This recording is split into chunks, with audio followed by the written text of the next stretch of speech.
चौपाल, बाल चौपाल, बाल चौपाल।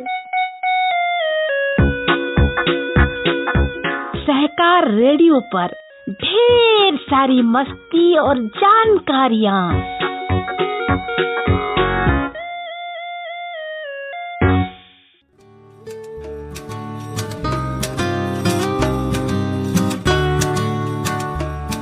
हेलो बच्चों, सहकार रेडियो के कार्यक्रम बाल चौपाल में आज आपके साथ हूँ मैं सुनीता।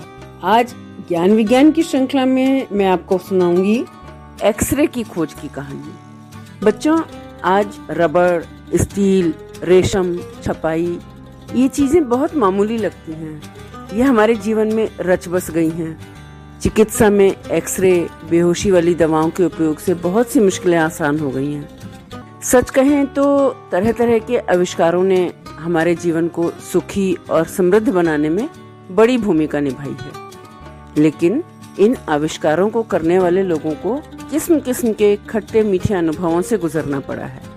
ऐसी ही कुछ खोजों के बारे में और खोज की कहानियों के बारे में और उन लोगों के जीवन के बारे में तुम्हें बताती हूँ। तो बताते हैं एक्सरे क्या होती है और इसकी खोज कैसे हुई।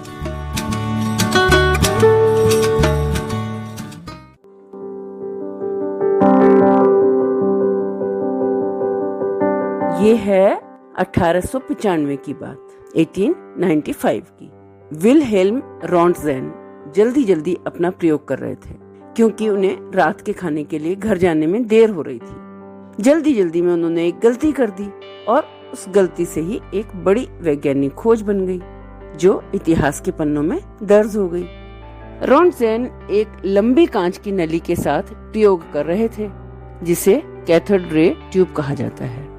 वो खाली ट्यूब थी जिसके दोनों सिरों पर धातु की प्लेट लगी थी।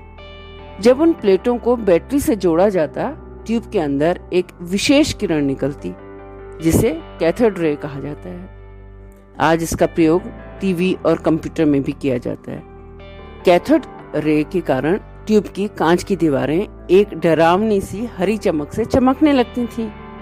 यही नहीं, क्योंकि ये किरणें हवा में कई सेंटीमीटर तक आसपास घुस सकती थी। इसके आसपास रखे विशेष पदार्थ भी चमकदार बन जाते थे, लेकिन दूर पर रखे पदार्थों पे कोई प्रभाव नहीं होता था। रॉन्टजेन ने अपने प्रयोग में पूरी ट्यूब को मोटे काले कागज से ढक दिया। वो देखना चाहते थे कि क्या कैथोड रे इस कागज को भी पार करके पास रखे रसायन से लिपटे गत्ते को चमका सकेंगी। उनका अनुमान था कि किरणें कागज को पार कर लेंगी। उन्होंने कमरे की बत्तियां बुझा दी और कैथोड रे ट्यूब चालू कर दी। उन्होंने गत्ते की ओर देखा, परंतु वो चमक नहीं रहा था, क्योंकि गत्ता वहां रखा ही नहीं था। जल्दी में रॉन्टजेन गत्ते को ट्यूब के पास रखना भूल गए। रॉन्टजेन ने कमरे में चारों तरफ नजर दौड़ाई, ये देखने के लिए कि गत्ता कहाँ रखा है, तो उनकी आंखें आश्चर्य से फटी की फटी रह गईं। उन्होंने देखा कि कमरे के दूसरे सिरे पर भूरा हरी रोशनी चमक रही है। उसने कैथोड ट्यूब बंद की तो चमक गायब हो गई। आखिर फिर माचिस जला के देखा तो रसायनों में लिपटा गत्ता दूर पड़ा था और चमक रहा था। रॉन्टजेन जानते थे कि कैथोड किरणें इतनी दूर नहीं जा सकती, यानी ट्यूब से एक दूसरी तरह की किरणें भी निकल रही हैं। पूरी रात और दिन वो उन रहस्यमय किरणों के साथ प्रयोग करते रहे। ये नई किरणें हवा के माध्यम से तो जा सकती थीं, पर क्या दूसरे पदार्थों के जरिए भी जा सकती थीं? बेशक, कागज, शीशा, लकड़ी, रबड़ और अन्य पदार्थ भी इन किरणों को रोक नहीं पाए। किरणें आसानी से इन्हें पार कर गईं, मानो ये चीज वहां है ही नहीं। केवल एक पदार्थ, सीसा यानी लेड, किरणों को रोक पाया। लेकिन इन किरणों का सबसे अद्भुत गुण भी अचानक ही पता लगा। एक दिन रॉन्टजेन ने कैथोड ट्यूब चालू कर रखी थी और उन्होंने हाथ में एक शीशे का टुकड़ा लेकर किरणों के रास्ते में रखा, क्योंकि किरणें शीशे को पार नहीं कर सकती थीं। उसके ठीक पीछे लगे पर्दे पर शीशे की टुकड़े की छाया बन गई। साथ में एक और चौंकाने वाला दृश्य दिखा। उन्हें अपने हाथ की हड्डियों की परछाई भी उसके ऊपर दिखाई दी। इसका मतलब ये किरणें इंसान के मांस में से भी आसानी से गुजर सकती हैं, लेकिन हड्डियों से नहीं। रॉन्टजेन ने अपने अगले प्रयोग में अपनी पत्नी की मदद ली।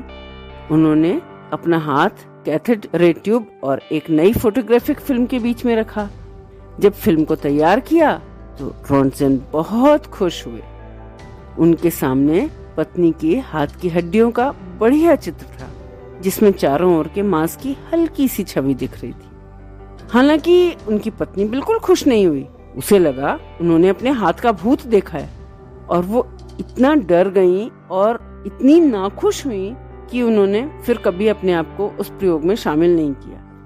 लेकिन इन किरणों के बारे में बहुत कुछ तो ज्ञात नहीं था। रॉन्टजेन ने इनका नाम रखा एक्सरे, और आज तक हम इसी नाम का उपयोग कर रहे हैं। उस समय की इन रहस्यमयी किरणों से आज ढेरों प्रयोग हुए।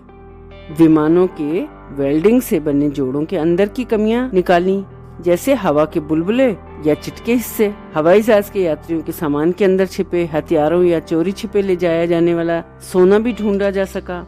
पर इनका सबसे ज्यादा अमूल्य प्रयोग है इंसान के शरीर के अंदर के चित्र और टूटी हड्डियों के और दूसरी बीमारियों का पता लगाना, जिसे आज हम एक्सरे कहते हैं। और एक्सरे हमारे जीवन में बहुत काम आता है।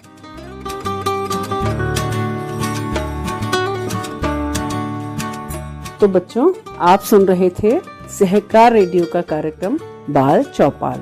ज्ञान विज्ञान की श्रृंखला में आपने सुनी एक्सरे की खोज की कहानी।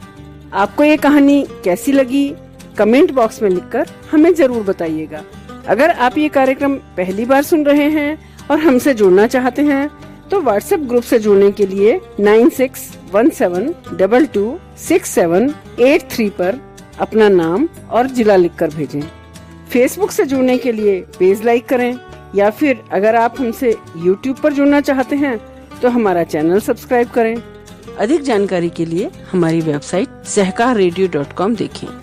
तो आज के लिए बस इतना ही। अगले हफ्ते ऐसे ही किसी और कार्यक्रम के साथ फिर मिलेंगे। तब तक के लिए दीजिए इजाजत मुझे यानी सुनीता को। बाय बच्चों।